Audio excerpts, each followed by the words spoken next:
Hi, I'm Marina Parenti, a PhD candidate at Liberty University, and today's lecture presentation is about silent stories and loud responsibilities. Now, public history, it happens not only in marble museums with million-dollar endowments, but in the quiet spaces where interpretation has been missing for decades, sometimes for over a century. Now, this presentation explores what it means to practice public history at the edge of Colorado, where the nearest university is 110 miles away, and the responsibility to tell untold stories falls to whoever shows up. In that case, it's me. A single book from 1969 that you're looking at here on the left, still sitting on local shelves, reminds us why that work matters. Its pages reduce the Northern Utes to a footnote of hostility and move on to exemplifying the biased narratives public historians are now tasked with connecting. So, Dr. Troy Kickler's work, founding the North Carolina History Project, shaping state curricula, and re examining revolutionary founders, all of which are great. But his most important point is that public historians occupy multiple roles at once. At Colorado Northwestern Community College, this appeals greatly to me because I don't get to specialize. As the only historian within 86 miles of our Craig campus, I inherit every responsibility simultaneously. Whereas museums might prefer experience, there's no need for it here, as the work itself demands invention and fresh interpretations, both of which I excel at. So here's where the lecture's headed, from personal observation and a view of my backyard, actually, and scholarly expertise, and mostly an inherent desire to place marginalized stories at the forefront. Now, I discovered there were no placards on existing statues, omitted information on existing monuments, and curriculum gaps in elementary education within the first week of my moving to Colorado. So let's start with my first observation at the CNCC campus. Now, when you first drive onto the campus and go to the main building, there are these two official greeters. On the left, you see a Spartan, the school's mascot. It's an ancient historic hero from 700 to 400 BCE. It has a large write up placard detailing its history and relevance to the college creed and motto. And then, not more than 5 feet away, is the Ute totem. But you wouldn't know it because it stands alone.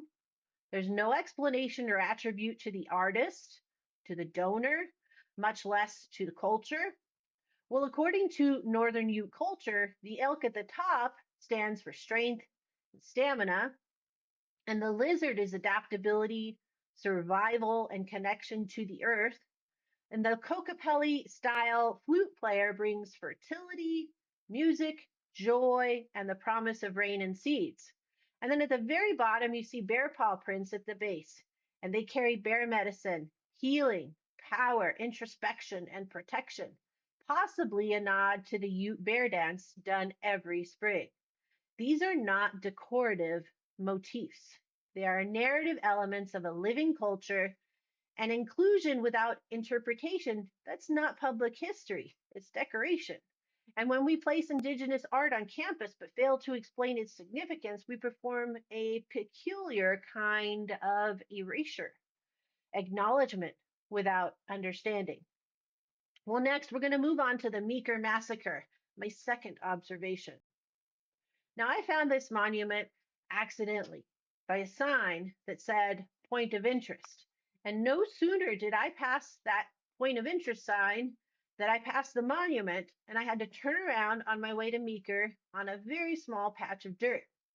Now, the monument is underwhelming to say the least, and it's most hidden by the neighboring collection of farming equipment. In addition, the monument says nothing of the Utes' agency.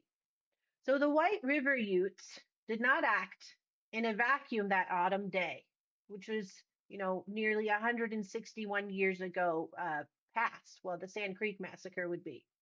So they acted within a landscape of broken treaties, coerced removals, and the traumatic memory of the Sand Creek massacre that had happened to them some 15 years ago. So, according to the monument. So the current wayside then tells visitors about violence, but nothing about why that violence felt to the Utes like survival. So it's this one sided narrative that isn't neutral. And they are choices about whose fear matters and whose context gets erased. Let's look more into this memory of the Sand Creek massacre. At Sand Creek, the Utes were attacked, women and children killed. Coho, who you see standing here in the center, a Cheyenne survivor of the massacre, he stands here and had contributed to local indigenous knowledge and memory. So that 15-year distance between the 1864 Sand Creek massacre and then the 1879 Meeker massacre were not speculative. It appears in Ute oral histories, the 1880 Ute removal hearings, and military reports, so that, excuse me, by 1879, Sand Creek was a warning that had been encoded in collective memory. It was a reminder that promises of protection could turn into massacres. And so understanding this context transforms how we interpret what happened at White River. It's the single most important piece missing from that current highway marker. Let's look at another interpretation. So on the right, you see a reunion, and it's 25 years after the event of 1879, where there were four White River Ute veterans, Buckskin, Piveji, Nanis, and Severo. They rode back to the site. And look at their formation. Look at their direct gaze into the camera. This is not the posture of men seeking forgiveness or acknowledging defeat. This is a photograph of memory, of return, of claiming space in a historical record on their own terms. Well, Chief O'Rea's translator, Susan Johnson, who had been a Meeker captive, and then she later defended the Utes, reported what the warriors said in council. They told us, I quote, the soldiers were coming to kill us all, like Chivington did to the Cheyennes at Sand Creek. We did not want our women and children murdered that way, end quote. But then Western memory primarily shows the Utes as aggressors, as seen in the image on the left. And just how should we see the Ute who attacked and were attacked and who had their land and rights stripped away? Well, these images are about adaptation, not assimilation, and some are assimilation. So both come from the Library of Congress, and they document continuity and agency. And agency in this term is, taking care of yourself, of owning yourself. And so it wasn't about victimhood. And the blended attire in the 1906 photograph on the left is not evidence of cultural loss. It's evidence of deliberate choice, assimilation in a changing world. And then on the right, you have Buckskin Charlie, a very famous Ute. And his portrait is one of diplomatic portraiture. He's a leader who understood that sovereignty, independence, that required visibility, not hiding away on a reservation. And it required that visibility in the halls of power. And so he went as often as he could. Now, public history must learn to see images like these two for what they are, records of survival and adaptation. Now, finally, my third observation, elementary education. So this is one example of a book used, and it's a state-approved fourth grade curriculum, and it goes directly from ancient Puebloans to Spanish explorers. And it leaves a millennium of Ute and the Fremont presence as a blank space. Now, students learn about Indigenous people only as archaeological subjects, not as present day historical actors who had continuous presence. Now, as the only historian within 86 miles of our Craig campus and the nearest university 110 miles away at Colorado Mesa, I get to fix this. I'm starting small and local.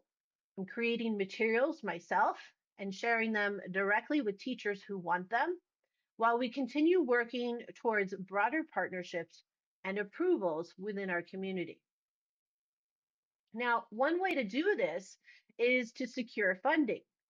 And traditionally, rural public history projects, they often fail and fail large here because they don't fit urban institutional models. Rolling grants like this Charles Cox Foundation, they recognize that vision and impact matter more than pedigree, which is great. And so something like a 15,000 award could fund those plaques and the curriculum development and the community partnerships that I'm seeking and that redesigned Meeker Massacre Monument and the campus totem plaque, and could totally transform how this region understands its past. I want to thank you for listening and hearing me talk about public history in rural America. It's a responsibility that I inherited the day I became the only historian in town. The totem will get its plaque. The massacre marker will get its second paragraph. And the fourth graders will finally get the chapter they've been missing for 50 years. This work doesn't wait for perfect conditions or ideal institutional support. It begins with recognizing that silence is a choice, and so is interpretation. Thank you for listening.